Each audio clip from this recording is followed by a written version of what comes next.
Yes, my name is Gerry Cruz.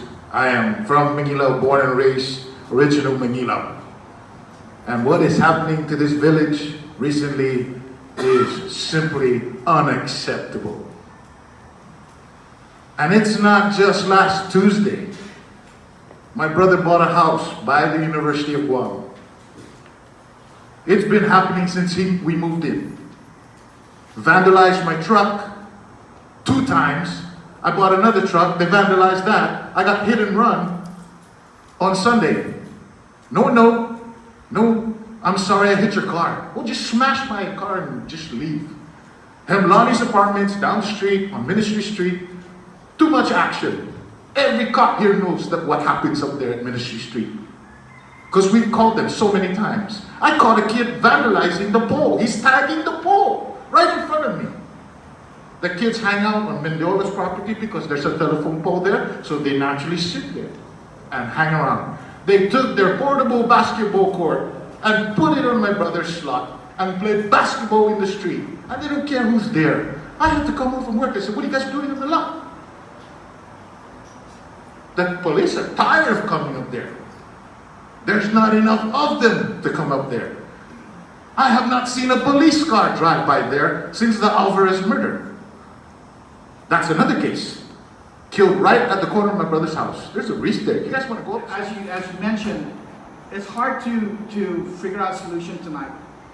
But I hope that coming out of this is that you can provide us, because I'm willing to get involved.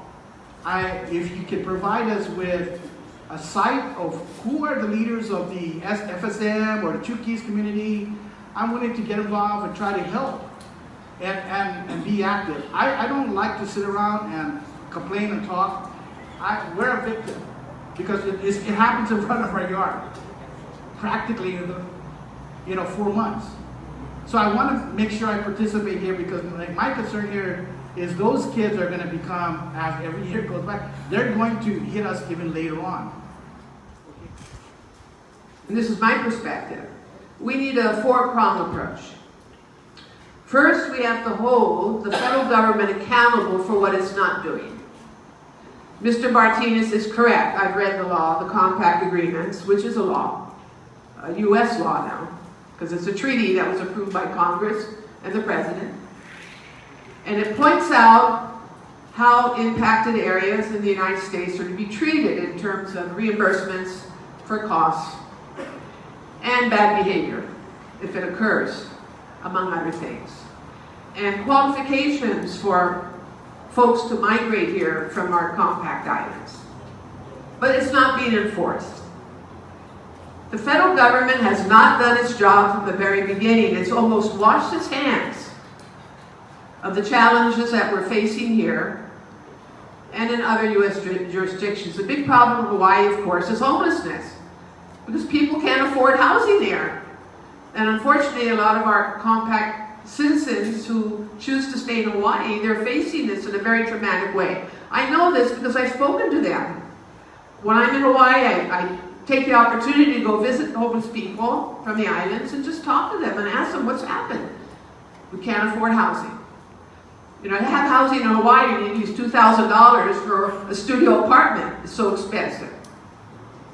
Now, so the federal government has not done its job. It's like a deadbeat dad when it comes to the compact agreements. And we need to hold them accountable. And we need to work with them to get them to live up to their part of this agreement. The second party to solve this problem is the FSM government.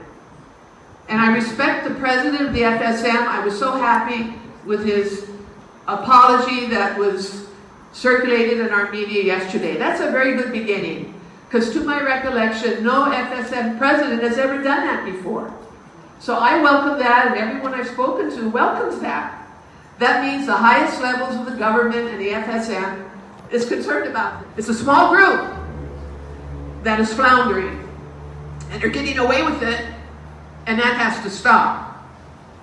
So please, let's help. I want to help. I moved beyond the accident or, the incident. And by the way, it wasn't an exaggeration, just so all of you from the governor's office know this. This was not an exaggeration. Someone could have got killed in those cars, okay? It was not an exaggeration, and I saw what I saw because, Chief, the police were not there when the incidents happened. I was in the middle of it. You folks came, which is good, your sirens scared away the culprits, but it was very scary. Even for me, it was scary.